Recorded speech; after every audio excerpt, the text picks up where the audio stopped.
What if the ocean itself had a ruler?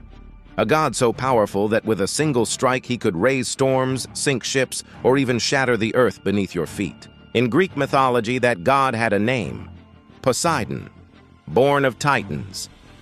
Poseidon was a child of Cronus and Rhea, making him a brother to Zeus and Hades. When Cronus devoured his children, Poseidon was swallowed whole, only to be freed later when Zeus forced Cronus to regurgitate his siblings. From that moment, the three brothers divided the cosmos. Zeus took the sky, Hades claimed the underworld, and Poseidon, the vast, endless sea. But the sea was more than water. It was chaos, power, and danger. Perfect for a god as volatile as Poseidon. The Trident and his power. Poseidon's symbol was the Trident, a three-pronged spear said to shake the earth and stir the waves. With a single strike, he could summon storms, sink fleets, or split the ground with earthquakes. That's why he wasn't just the god of the sea. He was also worshipped as the Earth Shaker, a deity who could level cities with his wrath. Imagine living in ancient Greece, where earthquakes and floods could strike without warning. To the people, these weren't natural disasters. They were Poseidon's anger, Poseidon the builder and destroyer. Not everything about Poseidon was destructive.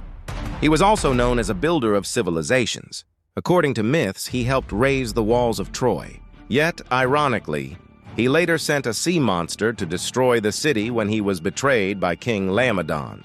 That was Poseidon's nature, unpredictable, capable of both creation and ruin. Sailors prayed to him for safe voyages, but also feared the storms he might unleash. Rivalries and feuds. Poseidon's temper often led to rivalries with other gods. His most famous conflict was with Athena, the goddess of wisdom, over control of the city of Athens. Poseidon struck the ground with his trident, producing a saltwater spring. Athena, however, offered the olive tree, symbol of peace and prosperity. The citizens chose Athena, and the city became Athens. Poseidon never forgot that defeat. Another story tells of Poseidon's rivalry with Zeus himself. Though brothers, Poseidon sometimes challenged Zeus's authority, reminding us that the gods weren't perfect. They were as flawed and fiery as humans. The loves of Poseidon. Like many Olympians, Poseidon had countless love affairs with goddesses, nymphs, and mortals. From these unions came many children, some noble, others monstrous. His offspring included Theseus, the hero of Athens, as well as creatures like the Cyclops Polyphemus, the same one encountered by Odysseus in Homer's Odyssey.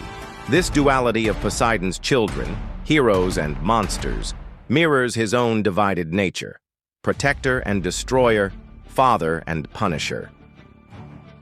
Poseidon in epic tales. In Homer's Odyssey, Poseidon plays the role of antagonist, hunting Odysseus across the seas because the hero blinded his son Polyphemus. For years, storms and shipwrecks were hurled upon Odysseus, delaying his return home. This story shows just how personal Poseidon's wrath could be. Cross him once, and he would never forgive. Worship and legacy. For the ancient Greeks, Poseidon was more than myth. He was essential for survival. Fishermen, sailors, and coastal cities all offered sacrifices to him. Black bulls were thrown into the sea, temples were built along the coastlines, and festivals honored his name. Today, Poseidon remains one of the most iconic gods of mythology. He embodies the ocean's eternal truth: beauty and terror, calm and storm, life and death.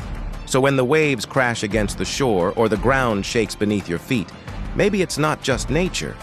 It could be the echo of Poseidon's trident. If you enjoyed this dive into mythology, don't forget to like, subscribe, and ring the bell for more legendary stories from the ancient world.